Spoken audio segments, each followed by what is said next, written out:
Hello class! ఇవాళ మనం exercise 2.1లో సిక్స్త్ క్వెషన్ సాల్వ్ చేస్తున్నాం. సిక్స్త్ క్వెషన్ ఏంటి? Write the following sets in the set builder form. Okay. మనకి రోస్టర్ ఫామ్‌లో ఇచ్చిన క్వెషన్స్‌ని మనం సెట్ బిల్డర్ ఫామ్‌లో రాయాలన్నమాట. ఓకేనా? అందులో ఫస్ట్ వన్ ఏంటి? 3, 6, 9, 12. మీరు బాగా గమనిస్తే ఇవన్నీ 3 మల్టిపుల్స్ కదా!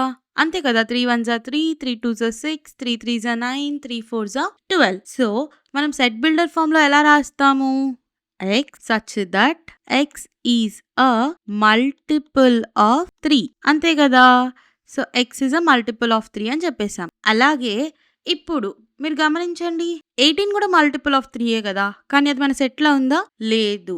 సో, మనం ఏం రాస్తామంటే ఇలా కామా అన్నా పెట్టొచ్చు, అండ్ అయినా పెట్టొచ్చు. అది మీ ఇష్టం. X is less than equals to 12. ఓకేనా? 18 లేదు కదా! 12 వరకే ఉంది. అందుకే ఇదన్నమాట. X is less than equals to 12 అని. ఈక్వల్స్ టు ఉండడం వల్ల 12 ఇంక్లూడ్ అవుతది. ఇవి 3 ఇంక్లూడ్ చేయడానికి లెస్ దెన్ సింబల్ వాడతాం. ఓకేనా? ఇలా మనము ఈ రోస్టర్ ఫామ్‌ని సెట్ బిల్డర్ ఫామ్‌లో రిప్రజెంట్ చేస్తాము. అర్థమైందా? ఇప్పుడు మనం సెకండ్ వన్‌కి వెళ్ళిపోదామా? యెస్. సెకండ్ వన్ ఏంటి? 2, 4, 8, 16, 32. ఏంటబ్బా ఏ రిలేషన్ లేదు అనిపిస్తుందా? సెట్ బిల్డర్ ఫామ్ రాయాలి అంటే మనం బాగా అబ్జర్వ్ చేయాల్సింది ఈ ఎలిమెంట్స్ అన్నమాట. ఈ సెట్‌లో ఉన్న ఎలిమెంట్స్ ఒకదానికి ఒకటి ఎలా లింక్ అయి ఉన్నాయో అర్థం చేసుకుంటే చాలు. చాలా ఈజీ. ఇక్కడ చూడండి 2 పవర్ 1 ఈజ్ ఈక్వల్స్ టు 2. అలాగే 2 square is equals to 4. 2 cube is equals to 2 into 2 into 2. అంతే కదా! 2 ఇంటూ 2 ఇంటూ 2. ఎంత? 2 2 4, 4 2 8. అలాగే 2 పవర్ 4 ఏమవుతది? 2 క్యూబ్ ఇంటూ 2 అంటే 2 క్యూబ్ వాల్యూ ఎంత వచ్చింది? 8. 8 ఇంటూ 2 అంటే 16. అంతేనా? 2 పవర్ 4 16. అలాగే 2 పవర్ 5 వాల్యూ ఎంత? 2 ఇంటూ 2 ఇంటూ 2 ఇంటూ 2 ఇంటూ 2 అంటే ఎంత? 32. అర్థమవుతుందా? ఇంతే గదా! అంటే ప్రతిసారి ఇక్కడ పైన నంబర్ మారుతుంది. అంటే స్టాండర్డ్‌గా ఏముంది? 2 పవర్ ఏ ఉందనుకుందాం. కానీ ఏ ఏమవుతుంది? మారుతూ ఉంది. 1, 2, 3, 4, 5 కిందికి. అంతే కదా! ఏ ఒకటి చేంజ్ అవుతుంది. కిందున్న బేస్ కాన్స్టాంట్‌గా ఉంది. పైన పవర్ ఉంది కదా! ఆ పవర్ మాత్రమే చేంజ్ అవుతుంది. కానీ ఆ పవర్ ఎక్కడి నుంచి స్టార్ట్ అవుతుంది? నేచురల్ నంబర్స్ నుంచి స్టార్ట్ అవుతుంది. అంటే 1 నుంచి స్టార్ట్ అవుతుంది. సో, ఎలా రాయొచ్చు? ఏ బిలాంగ్స్ టు నేచురల్ నంబర్స్. ఈ పైనున్న పవర్ ఏ అనుకున్నాం కాబట్టి ఏ బిలాంగ్స్ టు నేచురల్ నంబర్స్. అలా. ఓకే. కానీ ఇప్పుడు ఫర్ సపోజ్ చూడండి 99 కూడా నేచురల్ నంబరే. 99 మనకు అవసరం ఉందా? లేదు. ఎలా రాస్తాము? ఇంకో condition A is less than 6 అని. ఓకేనా? ఇది మనం మన సెట్ బిల్డర్ ఫామ్‌లో రాయాలి. ప్రాపర్‌గా రాసేద్దామా? ఇది ఎక్స్‌ప్లెయిన్ చేయడానికి మాత్రమే ఇక్కడ షార్ట్‌కట్‌లో రాసాను. ఓకేనా? ఇక్కడ చూడండి x such that x is equals to 2 power A. అంతే కదా! బేస్ ఉంది, పవర్ ఉంది. 2 power A. A belongs to N. N అంటే ఏంటి? Natural numbers. మీకు ఆల్రెడీ తెలుసు కదా! నేచురల్ నంబర్స్ 1 నుంచే స్టార్ట్ అవుతాయి. సో, 1, 2, 3, 4, 5. 5 వరకే ఉంది అన్నమాట. సో, మనం ఎలా చెప్తాము? A is less than 6. ఇలా అయినా రాయొచ్చు. లేదా A is less than equals to 5 అయినా రాయొచ్చు. అది మీ ఇష్టం. ఓకేనా? ఇలా మనం దీన్ని సెట్ బిల్డర్ ఫామ్‌లో రాస్తాం. ఓకేనా? అర్థమైందా? ఇప్పుడు మనం థర్డ్ వన్ చూద్దాం. థర్డ్ వన్ ఏంటి? 5, 25, 125, 625. ఈ ఎలిమెంట్స్ మధ్యలో రిలేషన్ ఏమైనా అర్థమవుతుందా? కొంచెం చూసి ఆలోచించండి. నాకేం కనిపిస్తుందంటే 5 పవర్ 1 ఏమో 5. ఓకే. 5 స్క్వేర్ ఎంత? 25. అలాగే 5 క్యూబ్ ఎంత? 5 ఇంటూ 5 ఇంటూ 5 ఎంత? 125. అలాగే 5 పవర్ 4 ఎంత? 5 ఇంటూ 5 ఇంటూ 5 ఇంటూ 5 ఎంత? 625. ఇంతే కదా! ఈ ఎలిమెంట్స్ మధ్యలో ఉన్న relationship. Similar to second one కదా!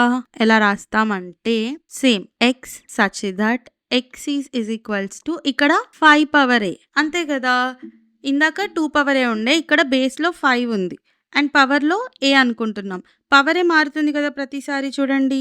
మీకు తెలుసు కదా! ఇలా 2 పవర్ ఏ అని రాస్తే ఇదేమో బేస్ అవుతది. ఇదేమో పవర్ అవుతది. ఇందులో ఏం కన్‌ఫ్యూజన్ అయితే లేదు కదా! ఇక్కడ చూస్తే మీరు ఓన్లీ పవరే మారుతుంది. అంతే కదా! 1, 2, 3, 4 అండ్ పవర్ ఎక్కడి నుంచి స్టార్ట్ అవుతుంది? 1 నుంచి. అందుకే నేను ఏ బిలాంగ్స్ టు నేచురల్ నంబర్స్ అని రాసాను. ఇక్కడ మీరు గమనించండి 4 వరకే ఉంది కదా పవర్. అంటే ఎలా రాస్తాం? ఏ ఈజ్ 4 ఓకేనా? ఇలా మనం థర్డ్ క్వెషన్‌ని సెట్ బిల్డర్ ఫార్మ్‌లో రిప్రజెంట్ చేస్తాం.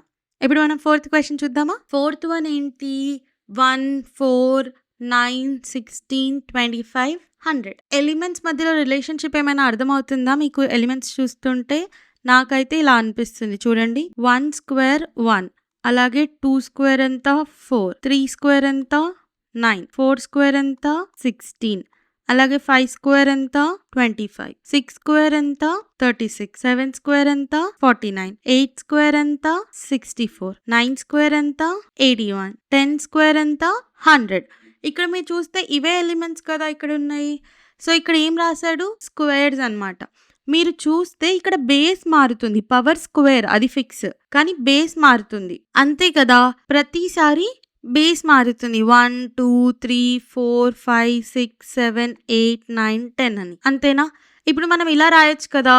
a స్క్వేర్ అని. Now a belongs to natural numbers. a is less than equals to 10. ఇలా కూడా రాయొచ్చు కదా! It is as simple as that. కానీ ఇలాగే రాయాలని రూల్ ఏం లేదు తెలుసా?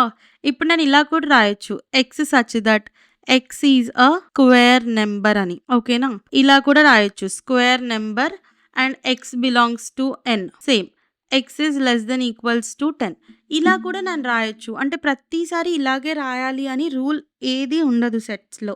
నేను మీకు 2 ఫార్మ్స్ రాసి చూపిస్తాను. ఓకేనా? అందులో first one x such that A square. ఓకేనా? And A belongs to N and A is less than equals to 10. ఇలా రాయొచ్చు కదా! మీరు చూడండి ఏ స్క్వేర్ అని చెప్పాను. ఓకే. ఏ ప్లేస్‌లో న్యాచురల్ నెంబర్స్ ఉన్నాయి. అంతే కదా! 1 నుంచి స్టార్ట్ అవుతుంది. సో నేను ఏ బిలాంగ్స్ టు ఎన్ అని చెప్పాను. And A is less than equals to 10. 10 already సెట్‌లో ఇంక్లూడ్ అయ్యింది కదా! 10 స్క్వేర్. సో అందుకే ఏ అనేది లెస్ దెన్ ఈక్వల్స్ టు 10 అయింది. ఓకేనా? ఇదే విషయాన్ని ఇంకోలా కూడా రాయొచ్చు. ఆ ఇంకోలా ఎలాగో రాస్తాను చూడండి ఇక్కడ. X such that x is a square number. ఓకేనా? ఇప్పుడు నేను ఏమంటున్నాను? ఎక్స్ అనేది ఒక స్క్వేర్ నెంబర్. నేను ఈ మొత్తాన్ని చెప్పేస్తున్నాను అనమాట. ఇందాక ఏం చేశాను? బేస్ పవర్ లాగా డివైడ్ చేశాను. కానీ ఇప్పుడు అలా చేయట్లేను. డైరెక్ట్‌గా ఈ వచ్చే రిజల్ట్‌నే స్క్వేర్ నెంబర్ అని చెప్పేసి వచ్చే రిజల్ట్‌ని రాశాను. ఇందాక ఏం చేశాను? ఈ 1 స్క్వేర్, 2 స్క్వేర్‌ని డిస్క్రైబ్ చేశాను. చూడండి బేస్ పవర్ కిందికి. ఇప్పుడు వచ్చే రిజల్ట్స్‌ని డిస్క్రైబ్ చేస్తున్నాను. ఓకేనా? సో మీరు ఎలా రాసినా 2 ఆన్సర్స్ కరెక్టే. ఇప్పుడు నేను ఈ పార్ట్ ఎరేజ్ చేస్తున్నాను ప్లేస్ కోసం. X is a square number అని చెప్పాను. అండ్ ఎక్స్ బిలాంగ్స్ టు ఎన్. ఎందుకంటే ఫస్ట్ 1 నుంచే స్టార్ట్ అయింది కదా! 1 స్క్వేర్, 2 స్క్వేర్, 3 స్క్వేర్ అని. So X belongs to N. N అంటే natural numbers. And X is less than equals to 10. అంతే కదా! 10 ఇంక్లూడ్ అయింది కాబట్టి ఈక్వల్స్ టు సింబల్ వచ్చింది. ఓకేనా? ఇలా మనం ఫోర్త్ క్వెషన్ కూడా కంప్లీట్ చేసుకుంటాం. అర్థమైందా? అయితే ఒక చిన్న హోంవర్క్ క్వెషన్ ఏంటంటే నేను మీకు ఒక సెట్ బిల్డర్ ఫామ్ ఇచ్చి ఆప్షన్స్‌లో నుంచి రోస్టర్ ఫామ్ చూస్ చేసుకోమని చెప్పాను. ఓకేనా? క్వెషన్ ఏంటి? X is an even number less than 10 అంట. సో ఈ 4 ఆప్షన్స్‌లో లెస్ దెన్ 10 ఈవెన్ నెంబర్స్ లిస్ట్‌ని మీరు సెలెక్ట్ చేసుకోవాలి. ఓకేనా? ఈ 4 ఆప్షన్స్‌లో ఏ ఆన్సరో కామెంట్ చేసేయండి. నేను ఖచ్చితంగా రిప్లై ఇస్తాను. అది రైట్ ఆన్సరా? రాంగ్ ఆన్సరా అని. అలాగే మీకు డీటెయిల్డ్ సొల్యూషన్ కావాలి అంటే షార్ట్స్‌లో పోస్ట్ చేస్తాను. ఆ ఆన్సర్ లింక్ కింద డిస్క్రిప్షన్‌లో ఇస్తాను. ఒకసారి చెక్ చేయండి. ఈ క్వెషన్‌లో ఏ డౌట్ ఉన్నా ప్లీజ్ డూ కామెంట్. నేను ఖచ్చితంగా రిప్లై ఇస్తాను. అలాగే మీకు అర్థమైతే అర్థమైందని కూడా చెప్పండి. అది మాకు చాలా మంచిగా అనిపిస్తది. Please do like, share, comment and subscribe.